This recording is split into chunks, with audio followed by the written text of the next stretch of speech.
हिंदुस्तान की बीजेपी हुकूमत को मुसलमानों के खिलाफ साजिश रचने का और उनके खिलाफ कुछ ना कुछ चाल चलने का बहाना चाहिए होता है। लेकिन अफसोस की बात यह है कि इन हालात में भी हमारी कौम और हमारा समाज बेदार नहीं है। न वो इन चीजों से बाखबर हैं कि उनके साथ क्या साजिशें रची जा रही हैं। मुसलमानों से बीजेपी हुकूमत उनकी जमीन और जायदाद छीनने की कोशिश में है, लेकिन मुसलमानों को और खासकर हमारे मेवात के नौजवानों को यही नहीं पता कि यहाँ क्या हो रहा है और ये मामला क्या है। कितनी ताज्जुब की बात है ना कि किसी से उसकी जायदाद हड़पी जाए और वो आराम से सोते रहें और बेखबर बने रहें। बीजेपी हुकूमत वक्फ बोर्ड की संपत्ति पर कब्जा करने का प्लान बना चुकी है, लेकिन अफसोस की बात है कि हमारे किसी भी नौजवान को यह नहीं पता कि वक्फ बोर्ड क्या है और यह वक्फ बोर्ड का मामला फिलहाल क्यों और क्या चल रहा है।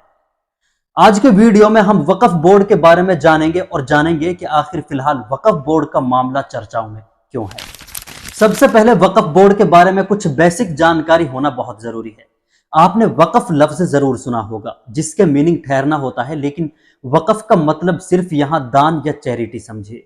कोई भी मुसलमान अगर अपनी कोई संपत्ति, जायदाद, प्रॉपर्टी अगर अल्लाह की रजा के लिए या बतौर खैरात दान करे तो उसे मुसलमान वक्फ करना कहते हैं।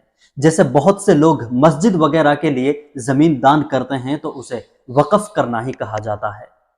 हिंदुस्तान में मुसलमानों के पास वक्फ की जमीन लगभग 4 लाख एकड़ बताई जाती है, जो हिंदुस्तान में रेलवे और रक्षा विभाग के बाद सबसे बड़ी संपत्ति है। लेकिन इतनी बड़ी ये संपत्ति मुसलमानों के पास कहां से आई? दरअसल मुगल हुकूमत के दौर से ही मुसलमान अपनी जमीन और जायदाद बतौर खैरात वक्फ किया करते थे। कुछ प्रॉपर्टी इसमें ज़कात खैरात के तौर पर भी अदा की जाती थी। इसमें मुगल हुकूमत के कुछ बादशाहों ने भी अपनी प्रॉपर्टी वक्फ की थी और यह वक्फ की गई तमाम प्रॉपर्टी हिंदुस्तान के मुसलमानों का हक है। शरीयत में एक बार वक्फ की गई कोई भी चीज ना कभी बेची जा सकती है और ना कभी खरीदी जा सकती है, वो हमेशा के लिए ही वक्फ होती है। 1954 में पहली बार वक्फ की प्रॉपर्टी के लिए पार्लियामेंट में बिल पेश किया गया था, जिसे वक्फ 1954 एक्ट के नाम से जाना जाता है।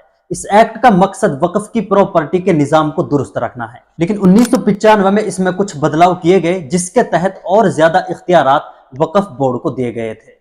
1954 में वक्फ की गई प्रॉपर्टी को मैनेज करने के लिए वक्फ बोर्ड का गठन किया गया था, जिसके बाद वक्फ की पूरी प्रॉपर्टी को वक्फ बोर्ड कमेटी के कंट्रोल में दे दिया गया था और अब हिंदुस्तान में वक्फ की गई तमाम प्रॉपर्टी का मुकम्मल कंट्रोल वक्फ बोर्ड के पास होता है। हिंदुस्तान में जितने भी मदरसे, मसाजिद, कब्रिस्तान और ईदगाह वगैरह हैं, वो तमाम वक्फ बोर्ड के अंडर आते हैं। वक्फ की मिल्कियत और वक्फ बोर्ड की प्रॉपर्टी से जुड़े हुए तमाम इख्तियारात बोर्ड के पास ही होते हैं। लेकिन अब हिंदुस्तान की बीजेपी हुकूमत चाहती है कि वो वक्फ बोर्ड से कंट्रोल छीनकर खुद वक्फ की प्रॉपर्टी पर कब्जा कर ले। बीजेपी के एक लीडर प्रेम शुक्ला ने हाल ही में कहा था कि वक्फ बोर्ड के पास 50 मुल्कों से ज्यादा की जमीन है। वक्फ बोर्ड के कानून के माध्यम से जिस तरह से कांग्रेस की सरकार ने एक तरह से लैंड जिहाद के कानून बना रखे हैं, पूरे 50 देशों की का जो क्षेत्रफल है। कमाल की बात है कि जितने जिहादों के बारे में हमारे उलमा को नहीं पता, उनसे ज्यादा जिहाद की क्वालिटीज और वैरायटीज के बारे में इनको पता है। नरेंद्र मोदी लोकसभा चुनावों के वक्त कहा करता था कि हिंदुओं की प्रॉपर्टी छीनकर मुसलमानों को दे दी जाएगी, लेकिन अब उनकी नीयत से अंदाजा लग गया है कि वो मुसलमानों की जमीन और जायदाद हड़प कर उस पर कब्जा जमाना चाहता है।